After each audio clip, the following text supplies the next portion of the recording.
పసిపిల్లలను చూడట్లేదు, పెద్దవాళ్ళని చూడట్లేదు, యవన బిడ్డలను చూడట్లేదు. మరి దారుణంగా హాస్పిటల్లో అంత దుర్మార్గం చేసి చంపారు. ఈ గొంతుక విరిగిపోయింది. దెయ్యాలు కూడా అంత కిరాతకం చేయవేమన్నంత వికృతంగా చేస్తూ ఉండండి. ప్రార్థన మానొద్దు. మరి సమాజంలో జరుగుతున్నటువంటి సేవలన్నిటిలోనికి దైవ సేవ గొప్పది. దైవ సేవ తర్వాత మనుషులకు చాలా అవసరమైంది వైద్య సేవ. దైవ సేవ తర్వాత సమాజానికి క్షేమకరమైంది వైద్య సేవ. అలా వైద్య సేవను నేర్చుకుంటూ దాదాపు ఇంకొంతకాలం తన ప్రాక్టీస్ పూర్తి చేసుకుంటే ఒక మంచి వైద్య నిపుణురాలుగా సమాజానికి అందుబాటులోకి వచ్చేటువంటి ఒక ఆడపిల్లను అతి దుర్మార్గంగా పాడు చేసి చిత్రవదగా హత్య చేసినటువంటి ఘటనని మీరందరూ కూడా చూసి విని ఉన్నారు.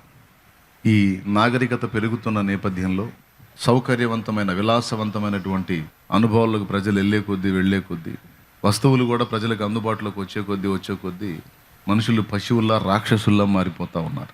వయసుతో తారతమ్యం లేకుండా పసిపిల్లలను చూడట్లేదు, పెద్దవాళ్ళని చూడట్లేదు, యవన బిడ్డలను చూడట్లేదు.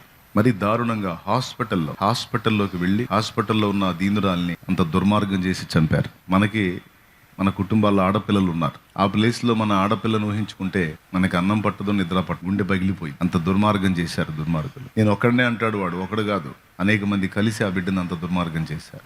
సౌండ్ రాకుండా గొంతు ఒత్తితే ఇక్కడ ఉన్నటువంటి థైరాయిడ్ గ్రంథులు ఉంటాయి, ఆ థైరాయిడ్ గ్రంథులు పగిలిపోయినాయి. ఈ గొంతుక విరిగిపోయింది. దెయ్యాలు కూడా అంత కిరాతకం చేయవేమన్నంత వికృతంగా చేశారు వాళ్ళు దుర్మార్గులు. ఒకటి చిక్కాడు, ఆ చిక్కినోడి ఫోన్ సెర్చ్ చేస్తే అన్ని అశ్లీల చిత్రాలే. అవి చూసి వాడు సైకోగా మారాడు అనమాట. అంత దుర్మార్గం చేసి దీనికోసం చట్టాలు చేసినాయి ప్రభుత్వాలు. దిశ చట్టమని, నిర్భయ చట్టమని రకరకాల చట్టాలు తీసుకొచ్చినాయి. కానీ మార్పు రావట్లేదు. దీని గురించి మనం ప్రార్థన చేద్దాం. దీనికి ఒక ముగింపును దేవుడు తీసుకొని రావాలి దుర్మార్గాలకి. ఈరోజు పరాయి ఆడపిల్లలని మనం దాని గురించి ఏముంది లేని టేక్ ఇట్ ఈజీగా వదిలేయచ్చు. మన ఆడపిల్లలు అయితే భారం ఉంటుంది కదా మనకి. దానికోసం మనం ప్రార్థన చేయాలి. ఇది మన బాధ్యత.